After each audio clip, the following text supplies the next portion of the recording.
A Step into the Past Volume 15 Chapter 13. Book 15 Chapter 13, History Repeats Itself. The Kengjiang sound resonated without pause. Xiang Xiaolong, Ji Yanran, Zhao Ji, and the guardians together with the Yu sisters watched the Dian Prince Zhuang Beiyi quite credibly exchanging sword moves with Jing Shan. Of course all the ladies were cheering for this child.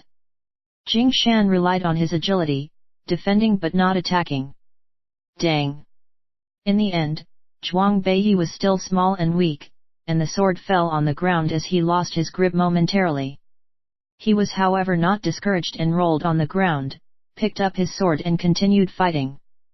Xiang Xiaolong secretly praised him, and called for a halt to the exercise. After imparting some basic skills for him to self-drill, he approached the Yu sisters for his make-up. Ji Yanran and the rest also retreated to the inner hall to avoid being spotted for their exceptional looks. Having witnessed his godly exhibition the day before, the Yu sisters adored him even more. With furry passions rising, it was fortunate that Xiang Xiaolong had just fought a great battle with Ji Yanran and Zhao Ji the previous night, and was simply willing but unable, else something might have slipped. Xiang Xiaolong had undergone strict military training, so he understood that during a critical time of operations, too much licentious behavior brought mind and body much harm and little benefit. The two ladies also understood Xiang Xiaolong's difficulties from Madame Zhuang, and merely hinted at him with their usual affectionate chatter. Once they had finished with the makeup, the two ladies were unwilling to let him go and compelled him to lie on the couch while they gave him a Chinese-style massage. After a few strokes, he became so comfortable and relaxed that he fell asleep. When he awoke, the two ladies were on either side massaging his feet, causing him to feel as if he was floating in the clouds. It was an out-of-this-world feeling. Yuqi laughed and said, "Did you sleep well?" Yuning then said, "Lord Longyang came to look for you. He's been waiting outside for a good 15 minutes. Xiang Xiaolong was startled and sat up, saying, "Why didn't you wake me?" Yuqi then came over and helped him put his clothes on, and said with a voice as tender and soft as water, "We couldn't bear to do it. When Xiang Sir takes his bath tonight, we will give you another massage." Xiang Xiaolong has gotten used to their meticulous and unfettered serving spirit, for which they even put aside all propriety between men and women. Nodding his head, he requested to get up. Yuning pulled at his sleeve and said plaintively, "Isn't Xiang Sir going to give us sisters a little reward?" Xiang Xiaolong thought about how men in this era went about freely playing with beautiful women, and decided to go with the flow. Unable to resist the temptation, he gave both of them a deep kiss before stumbling out to meet Lord Longyang. Perhaps it was because he was meeting Xiang Xiaolong today, this beautiful man's face had a special glow. After he had sat down, accepted some fragrant tea from a servant and taken a few sips, Lord Longyang said, "This matter with Tiandan is particularly thorny. Tiandan is now residing in the Chu Palace with Li Yuan as his neighbor. He is thus very well defended. In my opinion, unless we are able to know when he leaves the palace, we are unable to assassinate him." Xiang Xiaolong felt a headache coming and said, "Is there any way to create a map of the imperial palace?" Lord Longyang said awkwardly, "It could be possible with a little more time, but in my opinion, Tiandan will definitely rush back to Qi right after King Xiaolai's funeral." AI. Xiang Xiaolong asked, "What kind of defenses does the Chu Palace have?" Lord Longyang replied, "I'm not too clear about this, but matters will be difficult even with just the moat, the high walls and the sentry post, much less with the fact that we do not know where in the palace Tiandan is residing." Xiang Xiaolong said, "All large aristocratic residences will have a secret passageway for escape." Lord Longyang interrupted, "You can stop thinking about this possibility. Even with our Wei Palace, there are people round the clock monitoring the ground for the sound of human activity. Else, wouldn't all the officials lose their lives once someone digs a tunnel into the palace?"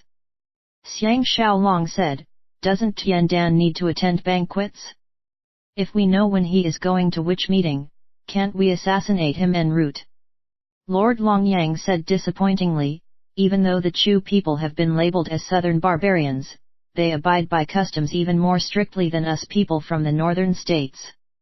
All banquets and festivities have been forbidden before the Chu king's funeral. This tactic will get you nowhere. Xiang Xiaolong was extremely vexed, and said, "Is there anyone at all who is able to lure Tiandan out of the palace? Ai.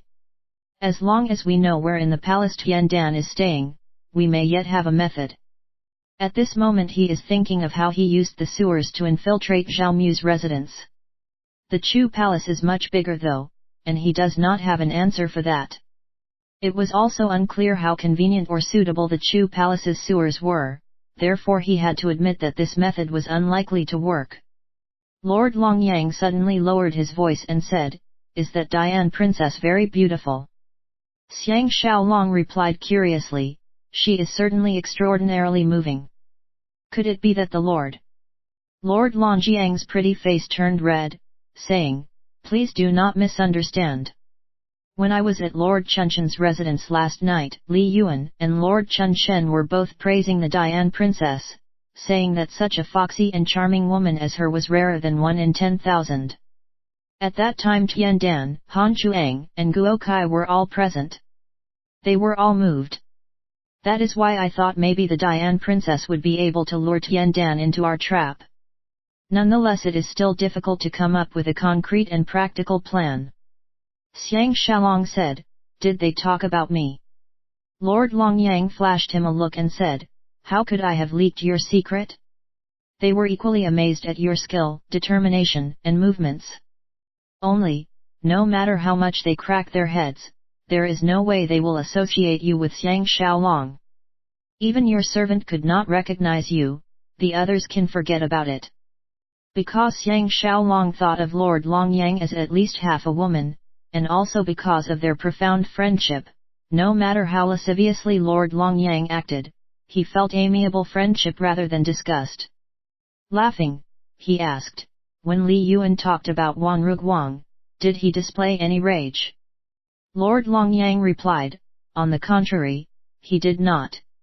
In my opinion, there is a fierce internecine power struggle within the Li clan. Last night, Li Yuan actually rained curses on Li Chuangwen's ignorance, saying it served him right to have both his legs broken." Xiang Xiaolong asked in confusion, "How was Lord Chunshen and Li Yuan's relationship?" Lord Longyang replied, "It was very good. When Li Yuan meets Lord Chunshen, it's like when a mouse meets a cat, being excessively deferential and ingratiating. I think Li Yuan must have some plan to deal with Lord Chunshen, if not he would not need to prostrate himself so." Lord Longyang continued, "Have you seen Li Yanyan? I think besides the talented Lady Ji, there is none more beautiful and delicate. Nonetheless, her brows and eyes speak of an interminable sorrow, causing one's heart to ache on her behalf." Xiang Xiaolong laughed bitterly, "It's a pity that she has no intention of meeting me. Otherwise I would be able to validate the Lord's impressions." Lord Longyang muttered to himself irresolutely for a while, then said, "I sent people to investigate the whereabouts of Su Xian, but I am afraid we were late by one step, causing me to be extremely worried." Xiang Xiaolong lightly patted his shoulder, saying, "Do not worry. As long as I, Xiang Xiaolong, am around, Qin soldiers will not invade Wei's borders." Lord Longyang celebrated and said, "I will trust you with this matter then." The two of them discussed a little more, only to discover that there and then it was difficult to think of a way to assassinate Tiandan. Lord Longyang then left for a prior appointment. Just as Lord Longyang had left, Li Yuan and Lord Chunshen arrived together. Xiang Xiaolong naturally let Madame Zhuang deal with them, but before he could return to Ji and Zhao the two ladies' courtyard, Zhuang Kong came to invite him to the main building to meet the guests. He could only brace himself and go. As he raised his foot to walk into the main hall, he deliberately altered his gait and posture. He walked directly towards Madame Zhuang, Lord Chunshen, and Li Yuan, who were seated in a host versus guest arrangement. The hall was surrounded by the two men's personal guards. As Lord Longyang expected, Li Yuan did not once suspect the Wan Ruguang who was standing there and greeting him. Lord Chun Shen acted according to his status and sat coolly. Li Yuan greeted and said, General Wan is indeed an extraordinary person. It is no wonder that the moment you stepped into Shaochun, you have become a household name. After Xiang Xiaolong returned the courtesy, he used his modified voice with the thick Dian accent and speaking in the Zhou language, and said, compared with the lord and imperial uncle, Wan Ruguang is only fit to be some small seat-bearing manservant. Imperial uncle is too polite. Madame Zhuang, seeing that Li Yuan was totally unsuspecting, let go of her worries and happily said, Imperial uncle's visit to our home today is precisely to meet you Ruguang. Xiang Xiaolong secretly mused that the two of them were really just looking for an excuse to look for you, the woman who is rarer than 1 in 10,000. The smiling Li Yuan, who was sitting on her left, lowered his head. After gazing deeply at Madame Zhuang, Li Yuan turned his head and said to Xiang Xiaolong, General Wan is a famous general from southern Dian, does he have a grand plan to reclaim his country? Xiang Xiaolong was paying attention to Madame Zhuang's motions. He saw that when Li Yuan was looking at her, she became subconsciously frenetic and lowered her gaze. He exclaimed mentally, knowing that Li Yuan was using his bright and handsome appearance, charming style of conversation and elegant demeanor to confuse Madame Zhuang's heart. That is why she is behaving so abnormally. He replied directly, this is precisely our objective for coming to Shaochun. If the king could divert a group of horses and men under the small official's command, there is hope that we can defeat the thief in one move and recapture the Dian land. Lord Chun Shen coughed drily, saying, this matter needs further deliberation. Since the late king is newly deceased and the crown prince, of Chu, is still young, everything should be decided after the funeral. I hope that Princess and Mr. Wan is able to appreciate the circumstances. Just as Xiang Xiaolong was musing that things were going well, he saw Li Yuan once again using his meaningful glances to provoke Madame Zhuang, but Lord Chun Shen did not notice this. Li Yuan revealed a smile that even Xiang Xiaolong had to admit was good-looking, and gently said, the Empress Dowager treated the Dian princess with familiarity at first sight. What's more, she is now a little distressed in anticipation of the late king's funeral. Let me invite Princess and little Crown Prince, of Dian, to the palace to stay for a few days and let us show our hospitality as hosts. Xiang Xiaolong was startled and gave a silent cry of warning. Once Madame Zhuang and Zhuang Beiyi enter the palace, they would no longer be able to step out freely. Moreover, with Li Yuan's ploy, as Madame Zhuang has not been cultivated for a long time, obtaining her body would take little effort. When that happens, the consequences would be difficult to predict. He busily tried signaling to Madame Zhuang with his eyes. Madame Zhuang lowered her head in understanding and dimly said, I appreciate Empress Dowager's kind feelings. I am but a person who has lost her country. Too is difficult to extinguish the constant worry I have about the Dian restoration. How would I dare to serve the Empress Dowager with my worried countenance? Hope that Imperial Uncle can convey my difficulties to the Empress Dowager. Li Yuan stopped talking immediately, merely nodding his head slightly in agreement. Lord Chun Shen was also trying to push his agenda with Madame Zhuang, and gently said, Princess should come over to my place for a couple of days so as to avoid staying in this place of mixed memories. Once the late king has been put to rest and affairs return to normal, this lord will use all his strength to support the little crown prince, of Dian's restoration to the throne. Madame Zhuang naturally understood the meaning behind Lord Chun Shen's words. Remembering what Xiang Xiaolong said about periodically leading on and periodically resisting, she first flashed Lord Chun Shen a coquettish look, and then hung her head and lightly said, after the funeral period, okay? Your servant suffered a minor illness on the way and have yet to recover up to today. She hopes to rest a few more days. Let's discuss this again after she recovers. Seeing her pitiful appearance and thinking about last night's kiss, even Xiang Xiaolong's brain became feverish. Lord Chun Shen and Li Yuan each showed an expression of communicating with loving glances. A beautiful woman's charm is irresistible to men. Especially a beauty who has yet to be caught in one's hands. Li Yuan appeared to be deeply concerned and said, I will find the palace's best doctor to come and look at Madame's illness. Madame Zhuang could decline and could only give her thanks. Lord Chun Shen and Li Yuan could not find any other excuse to remain and could only stand up and leave. Just as Xiang Xiaolong was heaving a sigh of relief, Li Yuan warmly pulled his sleeve and said, I have yet to have a proper chat with General Wan. Why don't you have a simple meal at my home? Xiang Xiaolong was happy on the one hand but alarmed on the other. The happy thing was of course having the opportunity to go into the palace. The alarming thing was that without Madame Zhuang around to look after him, he could accident give the game away. Nonetheless, however he feels, it would be difficult for him to get away from this. It's just that he did not understand why Li Yuan would want to win him over. Xiang Xiaolong and Li Yuan got into the latter's horse carriage while Lord Chun Shen returned to his home on his own. Li Yuan smiled slightly and asked, regarding Brother Wan's matter of reclaiming his country, what is his estimation? Xiang Xiaolong forced a smile and said, during the Dian rebellion, only a handful of us from the Zhuang family and the Wan family were able to escape. Even though all the peoples of Dian wish for our return, Li Ling has the support of the Yelang people, hence our chance of success without external help is small. Li Yuan ferociously said, I have long despised this Li Ling person. Though we are clansmen, we share no affection at all. After stealing the country for himself, he raised an army and occupied land all around, clearly a man with the wild ambition of wolves. It is nonetheless difficult to expect the Empress Dowager to agree to dispatch a large army. Dian is just too far away. If we cannot capture the Dian capital in one move and the fighting is prolonged, things will be chaotic and Qin will seize the opportunity to invade. That would be extremely unfavorable to my great Chu.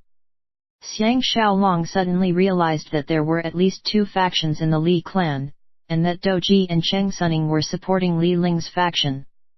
Because Li Yuan could not reliably influence his younger sister Li Yanyan, it was clear that Li Yanyan would follow the imperial decrees that King Xiaolai left behind, intending to use Li Ling to subdue the vassal state, once again making it a part of Chu's territory.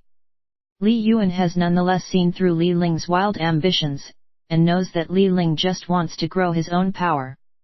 This is a menace to Li Yuan. The situation could be even more complicated, but this would be beyond Xiang Xiaolong's field of view. Xiang Xiaolong is beginning to understand that what's on the surface and what's underneath in reality are completely different. Li Yuan noticed Xiang Xiaolong's dumbstruck look, but mistook it for dejection at the diminishing chances him to reclaim his country. He grabbed Xiang Xiaolong's shoulders, and putting on an earnest expression, said, Brother Wan may not believe what I am going to say, but the one most opposed to sending troops to Dian is Lord Chun Shen Huang Xiat. Xiang Xiaolong almost lost his voice, and exclaimed, What? Li Yuan replied, That is why I said that it would be difficult for Brother Wan to believe. The circumstances now are very different. The vassal states have amassed armies and are now more self-assured. Imperial decrees are hard to pass. They are also beyond the reach of the court, and are hard to suppress by force. That is why Lord Chun Shen opposes the restoration of your country. Xiang Xiaolong forced a smile and said, Imperial uncle is really forthright. Li Yuan said, however, I have a completely different viewpoint. The vassal states' rise is already fait accompli. To continue subverting them merely adds to the chaos and confusion, producing little results for much work. Worse, we will nurture even more new powers like Li Ling. That is why I have always fully supported your reclamation of Dian. Xiang Xiaolong actually believed his words. This was because it was Lord Chunshen's lackey Fang Zhou who actually leaked the news of Madame Zhuang mother and son's present Shaochun trip to Cheng Suning. It was hard to believe that Fang Zhou would benefit from this if Lord Chun Shen had not orchestrated the whole thing. Lord Chun Shen is playing the good guy on the surface, but is actually hamstringing the Zhuang family in the dark. Politics is dirty after all. Li Yuan is also not a saint, but is merely doing it for himself, since it appears that Li Yanyan is presently closer to Lord Chun Shen. There are even people in the Li clan who are standing on Lord Chunshan's side, causing Li Yuan to feel extremely threatened. A further reason could be that he saw that Wan Ruguang was perceptive and valiant, and wanted to rope him into his side. He is sure to have an even more formidable plot in the background to deal with himself. Xiang Xiaolong hardened his heart and said, "Actually, I do not doubt Imperial Uncle's words. This is because we were almost harmed by villains on the way here." He then related the entire account of how Chen Suning disguised his men as boatmen to sink their ship. Li Yuan said happily, "In that case I can save my breath. If Brother Wan is willing to collaborate with me, I will guarantee the reclamation of your country. It is just a question of whether Brother Wan has the courage."